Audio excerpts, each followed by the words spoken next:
श्री गणेशाय नमः। ओम श्री दुर्गाय नमः। ओम श्री चंडिकाय नमः।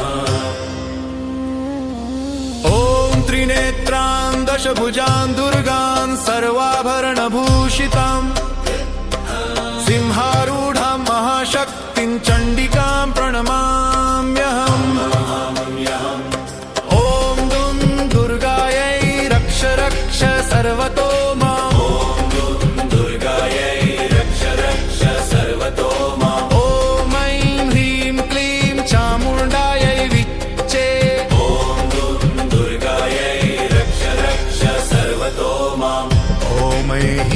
ह्रीं चामुण्डायै विच्चे। ओम दुं दुर्गायै नमः। या देवी सर्वभूतेषु शक्तिरूपेण संस्थिता नमस्तस्यै नमस्तस्यै नमस्तस्यै नमो नमः। पूर्वे पातु महादेवी चामुण्डा च महाबला। दक्षिणे रक्षतु मायावी महिषासुरमर्दिनी। पश्चिमे रक्षतु कात्यायनी भक्तवन्दिता। उत्तरं रक्षतु काली भीषणाकृति दुर्गमा। ऊर्ध्वे च रक्षतु दुर्गा विन्ध्यवासिन्यनुत्तमा।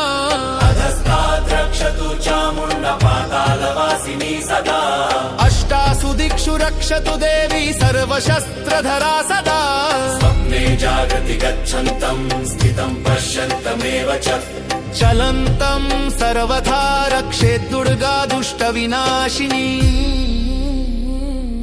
शिरो मे शैलपुत्री चललाटललिता तथा चक्षुषी चन्द्रघण्टा च कर्णौ रक्षतु कुष्मण्डा। नासा रक्षतु स्कन्दमाता वदनं कात्यायनी तथा। चिबुकं कालरात्रिश्च कण्ठं रक्षतु चण्डिका। भुजौ रक्षतु महाशक्ति हृदयं रक्षतु भैरवी। नाभि रक्षतु दुर्गा च कटिं रक्षतु पार्वती। जानुनी रक्षतु काली पादौ रक्षतु भुवनेश्वरी। सर्वाङ्गं रक्षतु नित्यं नवदुर्गा महाबला। ॐ ऐं ह्रीं क्लीं चामुण्डायै विच्चे। ॐ दुं दुर्गायै नमः। ॐ कात्यायन्यै नमः। ॐ कालिकायै नमः। ॐ महिषासुरमर्दिन्यै नमः। ॐ दुं दुर्गायै रक्ष रक्ष सर्वतो माम्। ॐ दुं दुर्गायै रक्ष रक्ष सर्वतो माम्। इदं कवचमद्भ्यात्वा त्रैलोक्ये यः स्थितो नरः न तस्य जायते त्रासो रणे च रिपुसङ्कटे। राजद्वारे सभामध्ये शत्रुमध्ये जलन्वने सङ्ग्रामे सङ्कटे घोरे दुर्गा कवचं पठेत्। तस्य नश्यन्ति विपदः सर्वः शत्रुविनाशनाः। धन्धान्य समृद्धिश्च भक्ति नात्र संशयः। श्री दुर्गा चण्डिकायै नमः। जय मां दुर्गे जय चामुण्डे जय भवानी। ओम त्रिनेत्रां दशभुजां दुर्गां सर्वाभरणभूषितां सिंहारूढां महाशक्तिं चण्डिकां प्रणमाम्यहम्। ओम दुं दुर्गायै रक्ष रक्ष सर्वतो माम्। ओम दुं दुर्गायै रक्ष रक्ष सर्वतो माम्। ओम ऐं ह्रीं क्लीं चामुण्डायै विच्चे। ओम दुं दुर्गायै रक्ष रक्ष सर्वतो माम्। ओम ऐं क्लीं चामुण्डायै विच्चे। ओम दुं दुर्गायै नमः। या देवी सर्वभूतेषु शक्तिरूपेण संस्थिता नमस्तस्यै नमस्तस्यै नमस्तस्यै नमो नमः। पूर्वे पातु महादेवी चामुण्डा च महाबला। दक्षिणे रक्षतु मायावी महिषासुरमर्दिनी। पश्चिमे रक्षतु कात्यायनी भक्तवन्दिता। उत्तरं रक्षतु काली रक्षतु दुर्गा विन्ध्यवासिन्यनुत्तमा अधस्तात् रक्षतु चामुण्डा पातालवासिनी सदा अष्टासु दिक्षु रक्षतु देवी सर्वशस्त्रधरा सदा स्वप्ने जागृति गच्छन्तम् स्थितं पश्यन्तमेव च चलन्तं सर्वथा रक्षेत् दुर्गा दुष्टविनाशिनी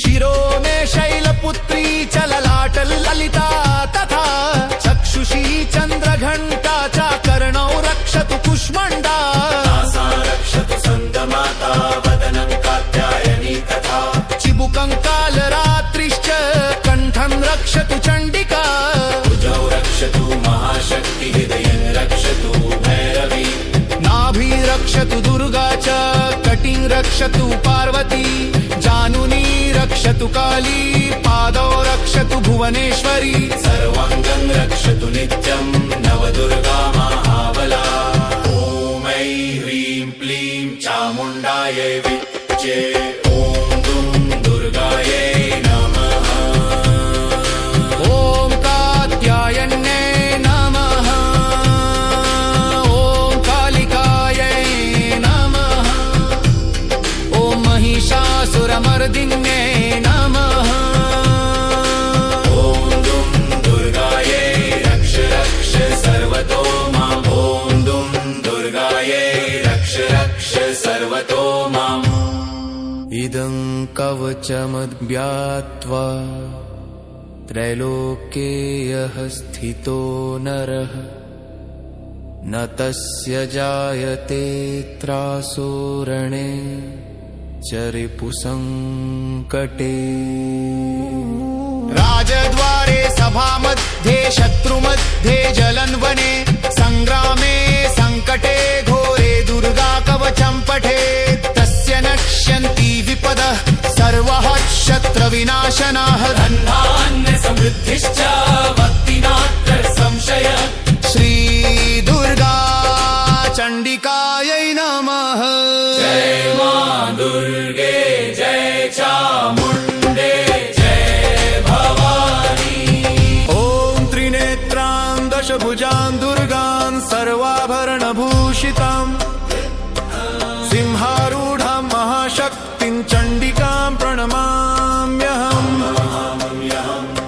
ॐ दुं दुर्गायै रक्ष रक्ष सर्वतो माम् ॐ दुर्गायै रक्ष रक्ष सर्वतो माम् ॐ ऐं ह्रीं क्लीं चामुण्डायै विच्चे ॐ दुर्गायै रक्ष रक्ष सर्वतो माम् ॐ ऐं क्लीं चामुण्डायै विच्चे ॐ दुर्गायै नमः या देवी सर्वभूतेषु शक्तिरूपेण संस्थिता नमस्तस्यै नमस्तस्यै नमस्तस्यै नमो नमः पूर्वे पातु महादेवी चामुण्डा च महाबला दक्षिणे रक्षतु मायावी महिषासुरमर्दिनी पश्चिमे रक्षतु कात्यायनी भक्तवन्दिता उत्तरं रक्षतु काली भीषणाकृति दुर्गमा ऊर्ध्वे च रक्षतु दुर्गा विन्ध्यवासिन्यनुत्तमा अधस्तात् रक्षतु चामुण्डा पातालवासिनी सदा अष्टासु दिक्षु रक्षतु देवी सर्वशस्त्रधरा सदा स्वप्ने जागृति गच्छन्तं स्थितं पश्यन्तमेव च चलन्तं सर्वथा रक्षेत् दुर्गा दुष्टविनाशिनी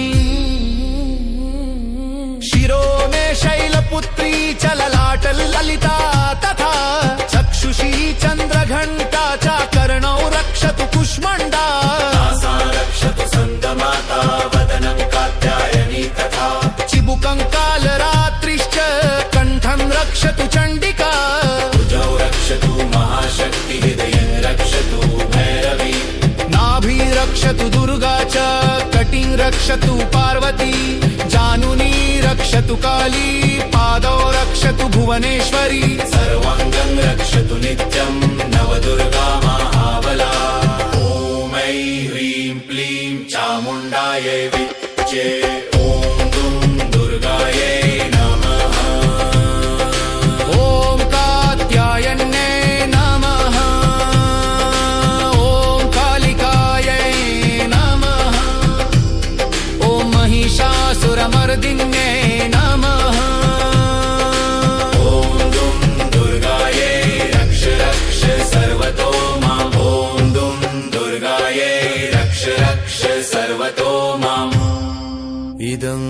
कवचमद्व्यात्वा त्रैलोक्ये यः स्थितो नरः न तस्य जायते त्रासो रणे च रिपुसङ्कटे।